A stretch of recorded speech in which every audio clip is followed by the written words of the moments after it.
Hello mga idol! Bago tayo magpatuloy sa kwento ni Yuseong ay mag-shoutout muna tayo. Shoutout sa iyo Lods Marco Tejada. Shoutout din sa iyo Michael Skirls. Shoutout sa iyo Lods Joe M. Ortega. Shoutout sa iyo Lods Harold at sa Lopez family ng Orani, Bataan. Shoutout sa iyo po Chris Amba ng Kabadbaran City. Shoutout po sa iyo Lods General Cabs. Shoutout din sa iyo Idol Raul Renizes. At shoutout sa iyo Gwapo Buyok, okay lang yan Lods kung hindi ka na niya mahal, ang importante ay gwapo ka. Salamat sa patuloy na pagsuporta mga Lods. Sa pagpapatuloy, habang pinagmamasdan ng ating bida si Demong Gi ay hindi siya makapaniwala sa hitsura na meron ito noong bata pa, hindi siya makapaniwala na may maamong muka ito, hindi tulad ng naalala niya sa hitsura nito 30 taon sa hinaharap.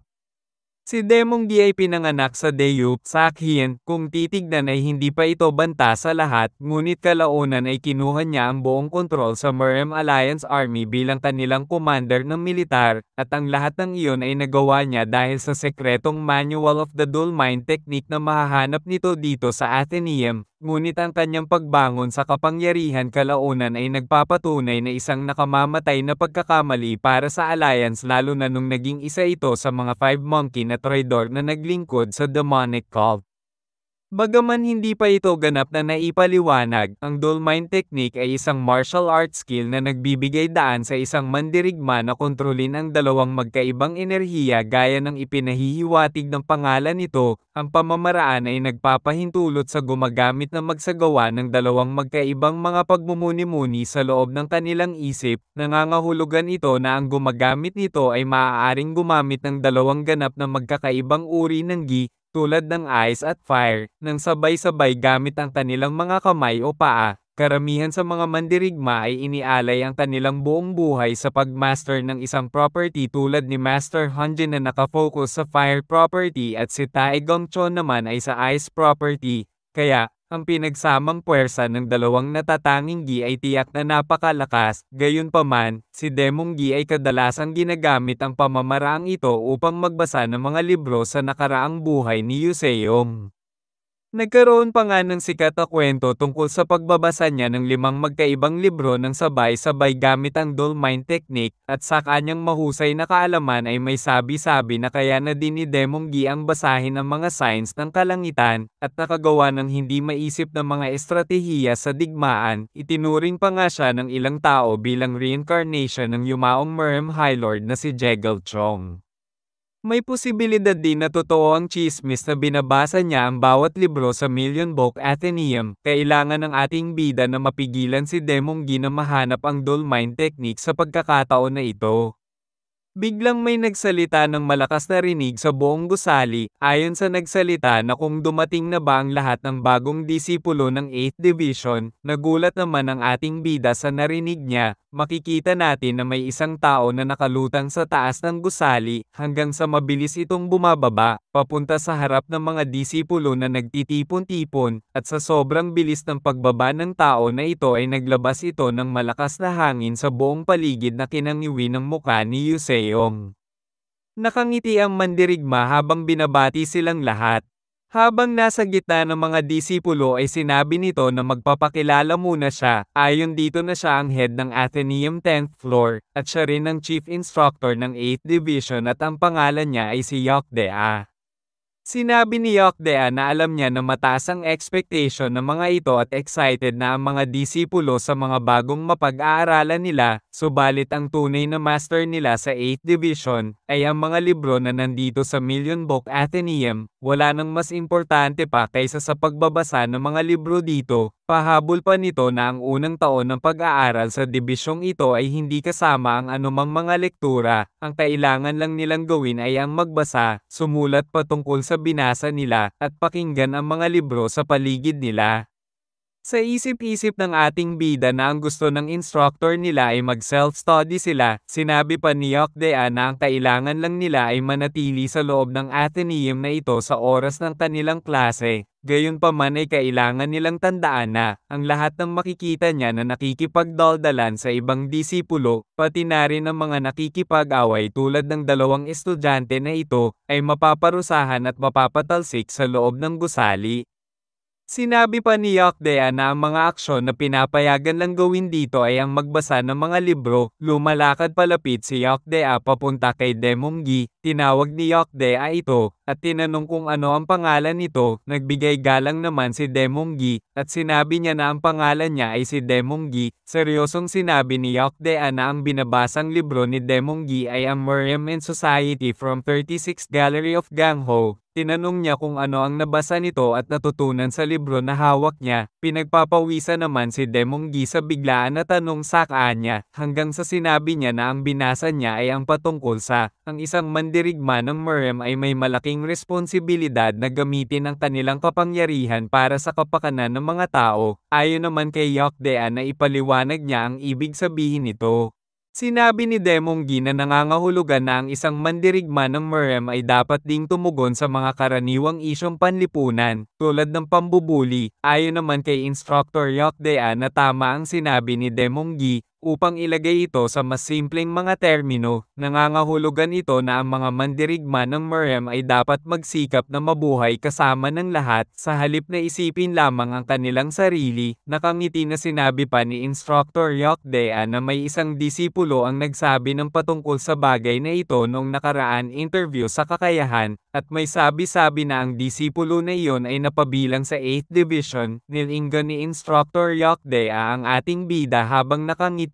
Pinagpapawisan na lang si Yuseong sa mga tinginan sa kanya ng mga tao sa loob ng gusali. Sinabi pa ni Instructor Yokdea na bagamat ang mundo ng Miriam ay hinihimok ng pisikal na lakas, ang intelektual na pag-iisip ay palaging kailangan. Administratibong batas, batas ng Miriam, numerical system, mekanikal na teorya, taktika ng militar at iba pa. Sa 8th Division tinuturo ang mga pag-aaral na ito sa mga strategist na nagsasaliksik at nag-a-apply ng mga ito sa martial arts. Habang nakatingin kay Yuseong ay sinabi pa nito na hindi niya akalain na makikita niya ang isang disipulo na may malakas na pangangatawan at mahina sa academic na pumasok sa 8th Division. Napapalunok na lang ng laway si Yuseong habang pinagpapawisan. Sinabi pa ni Instructor Yokdea na kahit pa ganoon ay, masaya siyang tanggapin ang lahat sa 8th Division. Habang tinatapik ang ating bida ay sinabi pa nito na ang 8th Division ay ang perpektong lugar para sa mga katulad ni Yuseong na matatapang na mandirigma.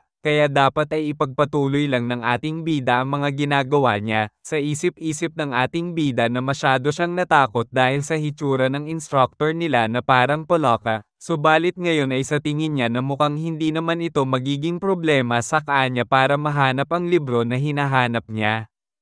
Patuloy na hinahampas-hampas ng instructor ang ating bida dahil sa tuwa nito, samantalang si Demonggi naman ay nakatingin lang sa kanila, at nagpatuloy na lang ito sa pagbabasa ng libro. Tuluyan na din nagpaalam ang instructor sa kanila. Ayon dito na kailangan lang mag-enjoy ng mga disipulo at laging tatandaan na mag-iingat. Hindi makapaniwala ang ating bida na ganoon lang kabilis natapos ang klase nila. Pagkatapos ng araw na iyon ay ang lahat ng naging klase nila ay malaya na sila gawin ang gusto nila sa loob ng gusali. Habang naglalakad sa gusali ay may napansin si Yuseong. Nakita niya si Demonggi na patuloy lang sa pagbabasa ng libro at ilang araw nang hindi tumitigil ito. Sa isip-isip ng ating bida na mukhang mabilis na talagang magbasa ng libro si Demonggi kahit pa hindi pa nito nakukuha ang teknik na dual mind. Hindi makapaniwala si Yuseong sa dami na ng libro na nabasa nito. Ngayon ay napagtanto na niya na si Demonggi ay mas matalino pa kaysa sa inaakala niya. Napansin din ni Yuseong si Bongdeola na patuloy lang din sa pagbabasa ng mga libro ng walang tigil. Sa isip-isip niya na mahirap maintindihan ng isang katulad ni Bongdeola. Ngayon ay napagtanto na niya na ang dalawang ito ay magkaparehas ng gawi at ugali. Parehas din ang dalawa na gustong-gusto lang ang magbasa at madali din silang mat-target ng mga bully. Lumapit ang dalawang disipulo kay Demonggi. Sinabi ng disipulo na mahaba ang buhok na sumali pala si Demonggi sa 8th Division. Ayon naman sa nakasalamin na mukhang gusto pag-usapan ni Demonggi ang patungkol sa isyong panlipunan. Pahabol pa nito na kung bakit hindi nila subukan na mag-social experiment. Nagulat naman si Demonggi nang makita ang dalawa. Sa isip-isip ng ating bida habang pinagmamasdan si Demonggi ay napakalayo nito sa ugali at hitsura nito noong nakaraan buhay niya, na para bang magkaibang tao ang dalawa kaysa sa Demonggi na naalala niya na isang matangkad na lalaki na may matalim na titig. Napagtanto ng ating bida na siguro ay ang dahilan kung bakit nagbago ito ay dahil sa mga naranasan nitong panghuares kaya naging isang halimaw ito. Nagpatuloy ang dalawang disipulo na bulihin si Demonggi. Nagulat si Yuseong nang sinabi ni Bongde Ala na kung hindi ba daw ni Yuseong tutulungan si Demonggi. Ayon naman kay Yuseong na hindi pa ito ang oras para tumulong siya. Masaya naman na sinabi ni Bongde Ala na may balak talaga ang ating bida na tulungan ito mamaya. Sinabi ni Yuseong na hindi niya pa alam sa ngayon kung tutulungan niya ito. Sa isip-isip ng ating bida na si Pyongwide ay mukhang masamang tao na talaga sa umpisa pa lang. Subalit si Demonggi ay kung titignan ay napakabuti nito at nakakaawa. Gayunpaman ay hindi pa rin siya maawa sa kanya ngayon, lalo na kapag naalala niya ang kasamaan na ginawa nito sa dati niyang buhay, at saka ay dapat mag-focus na lang siya sa paghahanap ng libro ng Dolmine Technique Manual. Tinawag ni Yuseong si Bongde Ala, sinabi niya na may libro siyang hinahanap. Tinanong ni Bongde Ala kung anong libro yon. Ayon naman kay Yuseong na hindi na niya maalala ang pangalan ng libro at kung saan ito matatagpuan. Gayunpaman ay madali niya lang ito makikilala kapag nahanap niya ito. Sinabi ni Bongde Ala na may dalawang paraan siya na naiisip para makatulong. Masaya naman na tinanong ni Yuseong kung ano ang mga ito. Sinabi ni Bongde Ala na ang unang paraan ay ang pagbubuklat ni Yuseong ng mga libro dito sa Million Box. Tinanong ni Yuseong kung ang gusto ba daw sabihin ni Bongde Ala na kailangan niyang basahin ang lahat ng libro na aabot sa mahigit na 1,000,000. Nakangiti naman na sinang ayonan ito ni Bongde Ala. Binatukan ni Yuseong si Bongde Ala habang naiinis na sinabi nito na may papudeji-pudeji pa na nalalaman si Bongde Ala at nagyayabang pa na siya ang pinakamatalino sa lugar nila. Pahabol pa nito na mas gugustuhan niya na lang daw na batukan si Bongde Ala ng 1,000,000 na beses kaysa basahin ang lahat ng libro na nandito. Nakangiti naman na sinabi ni Bongde Ala na may isa pang paraan pa siya na naiisip. Sinabi nito na kailangan lang ni Yuseong na hanapin ang taong nakahanap ng libro na tinutukoy ni Yuseong at basahin ang libro na iyon para sa kanya. Sinabi naman ni Yuseong na kung paano ang taong tinutukoy niya ay hindi na naalala pa ang patungkol sa libro. Sinabi naman ni Bongde Ala na ang kailangan lang ni Yuseong gawin ay dalhin ang tao na iyon dito para kusang bumalik ang mga alaala nito. Natahimik na lang si Yuseong sa mungkahi ni Bongde Ala. Nakangiti na sinabi ni Bongde Ala na ang alaala ay kusang bumabalik kahit pa nakalimutan na ito. Kung sakaling dadaan ulit ito sa parehas na landas, makilala ang parehas ng mga tao at gawin ang mga bagay tulad ng ginagawa nito noon ay kusang babalik ang mga alaala ng tao. Tinanong ni Yuseong na kung ang gusto ba ni Bongde Ala na sabihin ay kailangan niyang kopyahin ang mga alaala. Sa isip-isip ng ating bida na iyon na ang dati niya pang ginagawa ang subukan na mahanap ulit ang mga nawala niyang mga alaala sa pamamagitan ng pagbisita sa mga lugar at pakikipagkita sa mga tao. Subalit si Demonggi ngayon sa panahon na ito ay hindi pa nababasa o wala pa itong alam patungkol sa Dolmine Technique. Gayunpaman ay sa huli ay mahahanap nito ang lihim na manual sa Athenaeum na ito sa parehas na lugar dito sa Million Book Athenaeum. Parehas din na tao na si Demonggi, at parehas din na aksyon kung saan ay ang patuloy na pagbabasa lang ng mga hindi mabilang na mga libro, ang parehong aksyon sa parehong tao sa parehong lugar, tulad ng kwento ni Demonggi na nakasulat sa libro ng 5 Warlords of the Monkey, na natagpuan nito ang isang misteryosong manual sa Million Book Athenaeum noong November 1, first year pa lang siya sa institute, nagawa niyang mamaster ang Dolmine Technique dahil sa manual na natagpuan niya. At nang matapos na niya mabasa ang nilalaman ng manual ay bigla itong nasunog at naging abo na lang. Sa isip-isip ni Yuseong na ang pagkasunog ng manual at pagiging abo nito ay hindi importante ngayon para sa kanya. Ang importante ngayon ay matatagpuan ni Demonggi ang sekretong manual sa unang araw ng November. kung sakaling totoo ang mga nakasulat sa libro ng Five Warlords of the Monkey, at dahil na si Demonggi ay tuluyan ng sumali sa 8th Division, ang kailangan na lang niya gawin ay ang kunin kay Demonggi ang sekretong manual kapag nahanap niya ito, sa isip-isip niya na hindi niya kailangan pa gumamit ng dahas para makuha ang manual kay Demonggi. Ang kailangan na lang niya gawin ay magalang na hiramin ito at unang basahin ang libro. Sa ganitong diskarte ay mas mapapadali para sa kanya ito. Ang kailangan na lang niya gawin ay ang maghintay hanggang sa mahanap na ni Demonggi ang sekretong manual at makiusap na hiramin ito sa kanya. Sa kabila ng katotohanan na isa siya sa traidor na Five Monkey,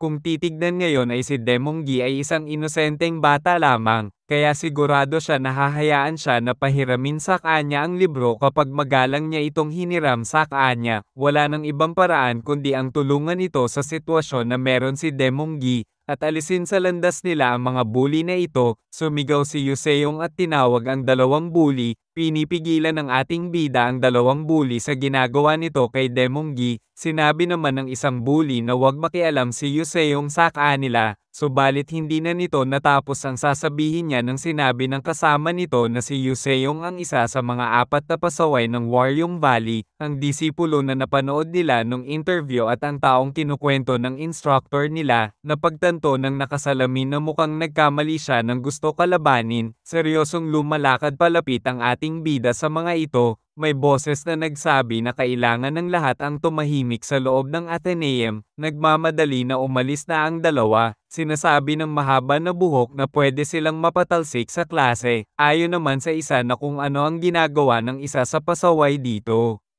Habang pinapanood paalis ang mga bully ay sa isip-isip ng ating bida na kahit sa 8th Division ay may mga tao pa din na mahilig mambully. Napapalingon na lang din si Demonggi sa pag-alis ng dalawa. Tinanong naman ni Yoseong ito kung okay lang ba ito, at sinabihan niya din si Demonggi na kung sakaling bumalik ang dalawa para guluhin ulit siya ay pwede siyang tawagin para si Yoseong na ang bahala sa dalawang bully. Subalit hindi naman tumugon si Demonggi at tinignan lang nito ang ating bida, at agaran ng tumalikod para umiwas at tuluyan ng umalis ito ng napakabilis. Nagtaka naman si Yoseong at si Bongdeala sa kinilos ni Demonggi.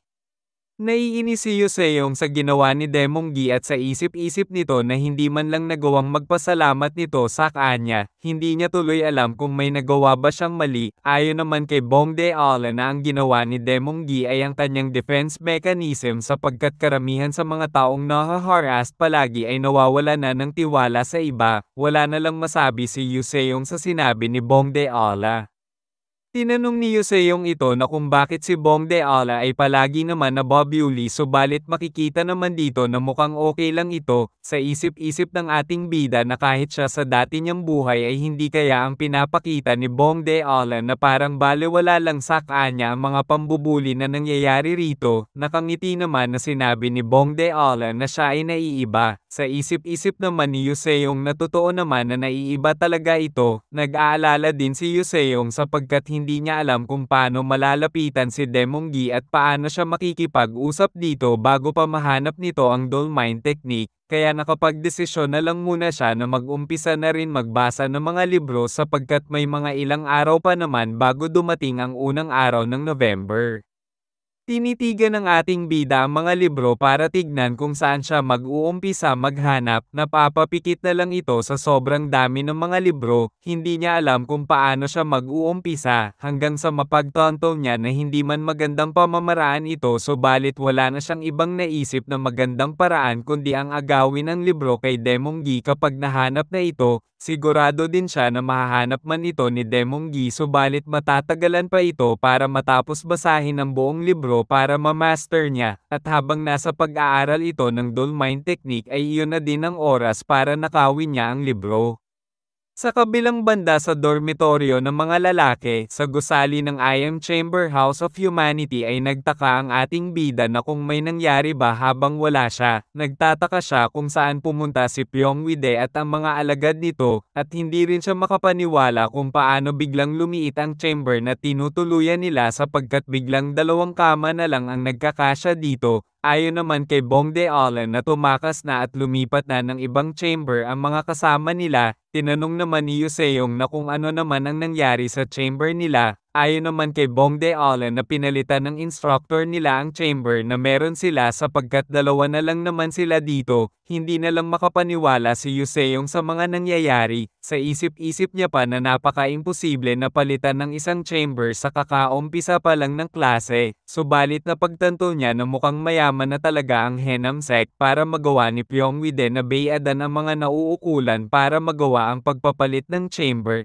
Gayunpaman ay napagtanto niya na mukhang mas gugustuhan ni Jujo ang ganitong kaliit na chamber sapagkat wala nang ibang pwede makakita sa kanila, kaya tinawag na ni Yoseong si Jujo para lumabas na sapagkat matagal-tagal na din noong makalabas ito. Nagtaka naman si Bong De-ala sa sinasabi ni Yoseong, hanggang sa lumabas na si Jujo at hinihimas nito ang ulo niya sa binti ni Yoseong. Tinanong ni Bong De-ala si Yoseong kung kumuha ba si Yoseong ng permit sa Mythical Animal and Item Department para maisama si Jujo sa institute. Ayon naman kay Yoseong na kumuha siya bago pa nag-umpisa ang evaluation sa kakayahan. Habang nakatingin kay Jujo ay sinabi ni Bong De-ala na ngayon pa lang siya nakakita ng ganitong pusa. Tinanong niya si Yoseong kung mythical animal ba ito. Ayon naman kay Yoseong na hindi pa nila alam sapagkat marami pang mga impormasyon na hindi pa natutuklasan patungkol sa mga batang mythical creatures. Napagtanto din ni Yoseong na ito rin ang unang nakita ni Bong De-ala si Jujo. Ayon pa sa kanya na kaya hindi niya nilalabas si Jujo para hindi na nito maistorbo si Pyeongwide at ang mga alagad nito. Nakangiti naman na sinabi ni Bong De-ala na napakagaling ni Yoseong sa pagtago kay Jujo. Ayon naman kay Yoseong na may sekreto pa siyang hindi pa napapakita kay Bong De-ala. Tinuro naman ni Bong De-ala ang kwintas ni Jujo at tinanong niya si Yoseong kung anong kwintas ito, hanggang sa umilo ang kwintas, at biglang nagbabago ang anyo si Jujo, hanggang sa biglang naging tigre na ito, na kinagulat naman ni Bong De-ala. Ayon naman kay Yoseong na ang kwintas na iyo ay pinagawa niya sa pagawaan ng sandata, pinagalitan ni Yoseong si Jujo at sinabihan niya ito na huwag basta-basta magpapalit ng anyo nang walang ingat. Sinabi ni Bong De-ala na isang mythical beast si Jujo subalit tinanggi naman ito ni Yoseong at nagsisinungaling na ang dahilan ng pagbabago ng anyo ni Jujo ay dahil sa kwintas na pinagawa niya. Biglang napansin ni Yoseong ang pag-iimpake ni Bong De-ala hanggang sa tinanong ni Yoseong ito kung saan naman ito pupunta. Habang pinagpapawisan ay sinabi ni Bong De-ala na siya ay maliwang sa pusa. Napapapikit na lang si Yoseong habang sinasabi na baka ang ibig sabihin ni Bong De-ala na takot siya sa pusa. Pinigilan naman ni Yoseong na makaalis si Bong De-ala. Nagmamakaawa si Bong De-ala na pakawalan na siya ni Yoseong sapagkat gusto niya lumipat sa ibang chamber. Sinabi naman ni Yoseong na isang normal na pusa lang naman si Jujo at saka hindi daw pwede lumipat si Bong De-ala ng ibang chamber sa unang taon nito sa institute. Sa isip-isip ng ating bida na mukhang paubos na ang alak niya sa storage para kay Jujo, kaya kailangan na niya bumisita sa city market. Sa kabilang banda sa downtown Jeongju, ay tinanong ni Bong De-ala ang ating bida na kung bakit siya dinala sa lugar na ito. Ayon naman kay Yoseong na 15 araw nang hindi nakakalabas si Bong De-ala sa Waryung Valley kaya sinama niya ito dito para lumanghap ng sariwang hangin. Tinanong ni Bong De-ala ang rason nito bakit sila pumunta sa city. Sinabi naman ni Yoseong na kailangan niya bumili ng pagkain ni Jujo pati na rin ng mga training supply. Nagtaka naman si Bong De-ala sa training supply na tinutukoy ni Yoseong. Sinabi naman ni Yoseong na puro lang pagbasa ang gagawin nila sa 8th Division gayunpaman ay dapat parent sila magpalakas ng pangangatawan kaya kailangan niya bumili ng iron rings para sa pagsasanay.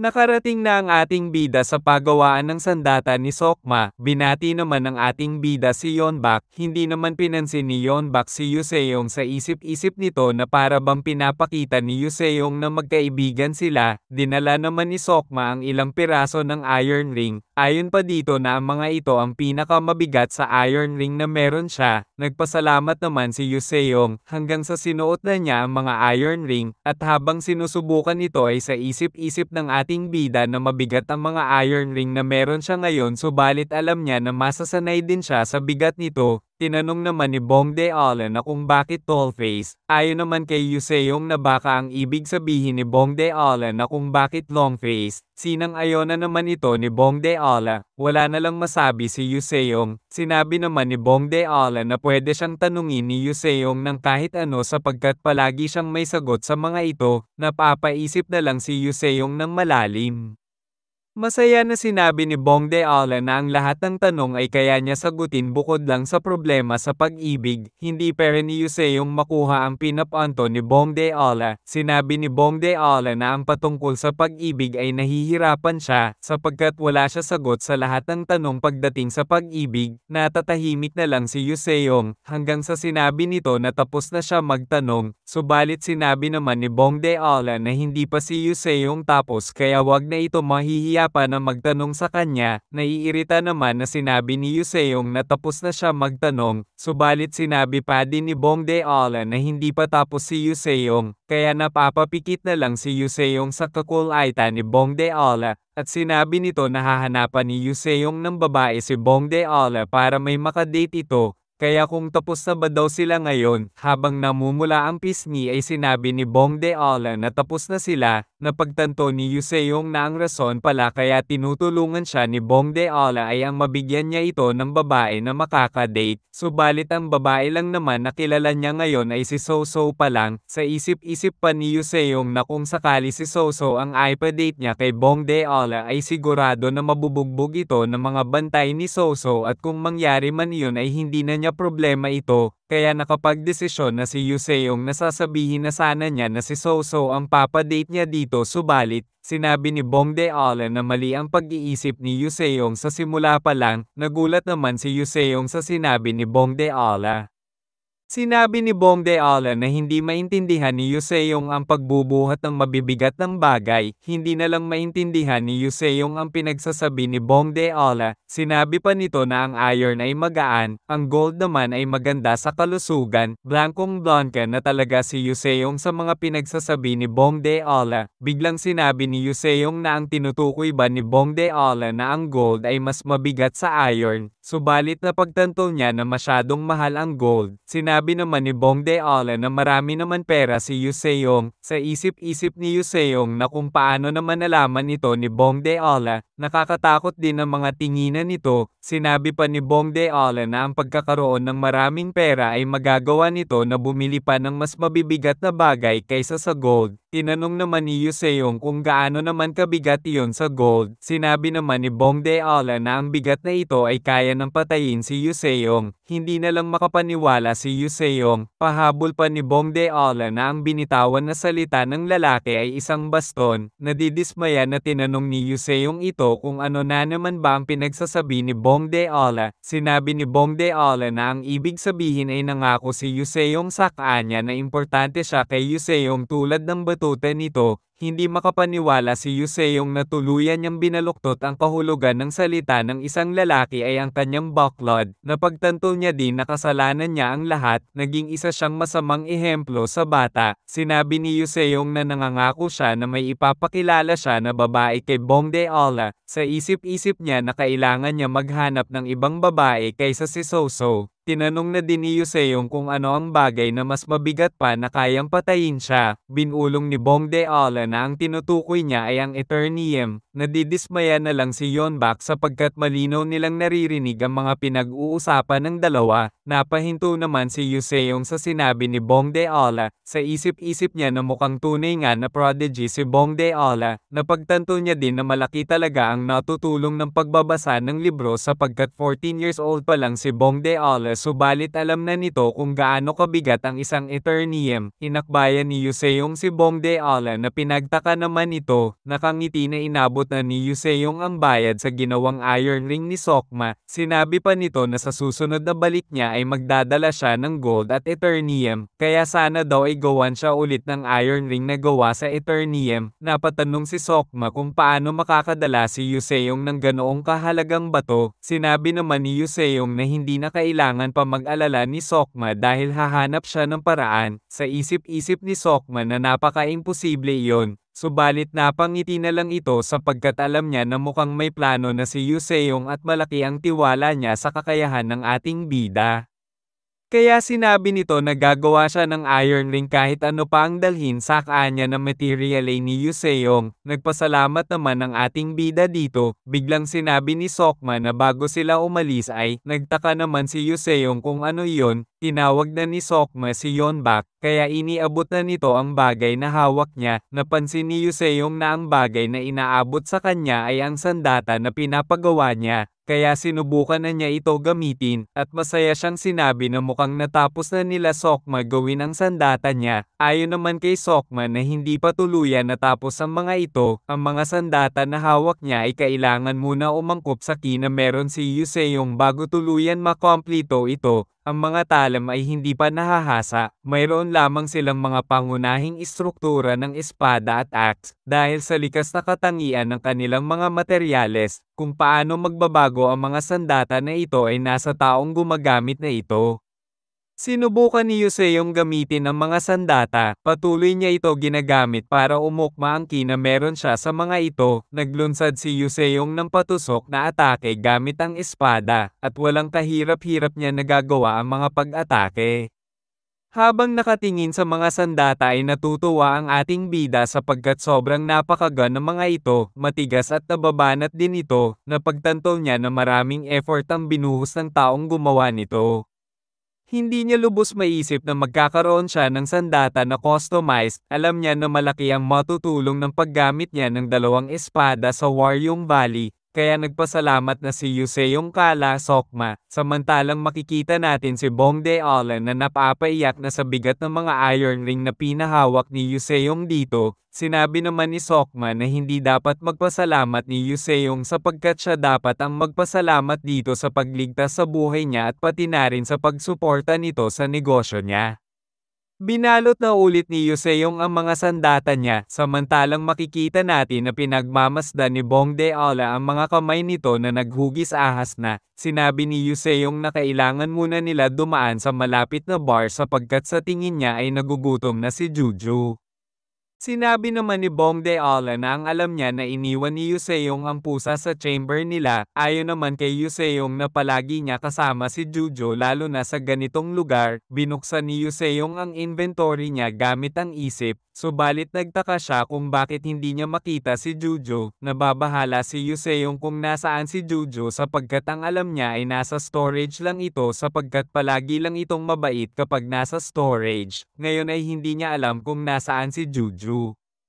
Sa kabilang banda ay may pinto na bumukas, subalit sinarado ito ni Demonggi, at nagpatuloy ito sa pagbabasa ng libro na hawak niya. Biglang napatigil ito sa pagbabasa ng may mapansin. Nakita niya pala na nasa harap nito si Juju. Seryosong napatingin ito kay Juju, at patuloy na pinagmamasdan ito. Ang libro pa naman na binabasa ni Demonggi ay ang patungkol sa mga mythical creatures, hanggang sa napapangiti na lang si Juju habang nakatingin kay Demonggi.